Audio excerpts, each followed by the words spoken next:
Today we are doing watercolor pencils. I know that this is a watercolor pencil because it has a brush picture on the pencil and it also says watercolor. There is a whole box of them that are brand new. Look at all those beautiful colors. They're all brand new that we can use. The way that we do them is, first of all, we need to make a composition, which means where the pieces are located on your paper. They talk about the rule of thirds, that if you divide your paper in 3 sections, you know, horizontal and vertical, that you don't want your focus to be exactly right in the very, very middle. You want it to be like kind of on the side, maybe up more, okay? So what we're gonna do first is create a composition of candies. Either we can use the ones that I have in class, or you can use your Chromebook, or if you have candy in your pocket and you wanna pull it out and use that too, you can do your specific stuff, okay? So I am using this dots box. I'm gonna have Skittles up behind here, and I'm gonna have like a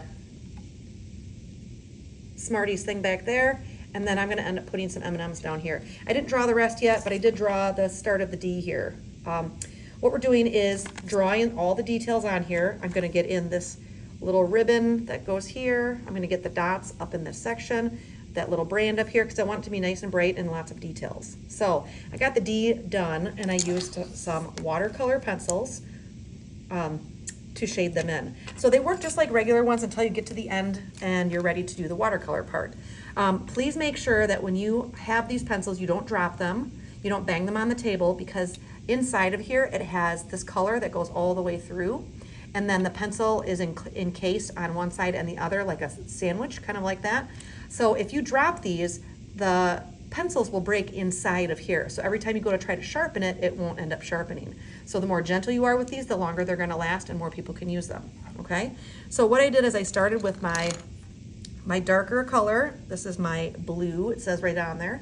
And I did that section that's blue. So if I pull this up, you can see it's got kind of darker on the top and then a little bit lighter down here. So I attempted to do kind of the same thing down here, dark and then light down here. When you shade, you can either hold your pencil like this so that this part of the colored pencil gets on your paper, and you shade, if it's a rounded shape, shade rounded. Okay, if it's flat, you can shade flat.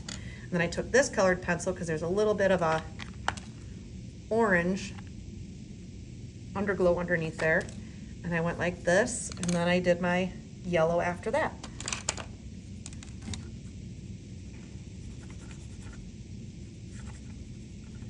All right, so there's the start of it.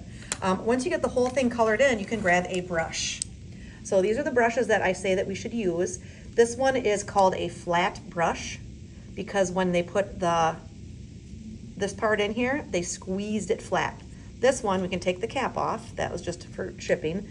And when you turn it, it is rounded. So this is called a round brush, and this is called a flat brush. So rounded, you can get in small details, and the flat brush, you can get bigger areas. This one is called a watercolor brush because it's fluffy. This one is usually made of natural hairs, like horse hair, camel hair are usually the #1 things that they use to make these brushes. The reason they use that is because it holds lots of water, just like your own hair. If you took a shower and you squeezed your hair, there's lots of water. This holds a ton, so if I squeeze it. This one is a synthetic brush. That means it's made out of plastic. This one does not hold hardly any water. So when I do watercolor pencils, I use the, I guess the synthetic brushes. So I just dip my paintbrush in, just water only. There's no color in it whatsoever. And then I'm gonna zoom in a little bit here so you can see the magic unfold. Let's see if I can get in here. You're gonna keep the water only in the areas that you want to turn to watercolor. So if you notice, right next to the orange is white. I don't want to get any of that orange into the white. So I'm keeping the water just over here on this side. And look, I can pull it over even more. Look, I can pull it over even more, even though there wasn't any watercolor there. If I want it to go straight to this edge and stop, take your brush and just go to that edge only. Okay? I have yellow on the end of my brush now. I'm gonna wash the yellow off, dry it just a teeny bit, and now I'm gonna come into here, and I can turn this very easily into watercolor. I'm gonna get a little bit of water off of that. And that automatically turns this into watercolor.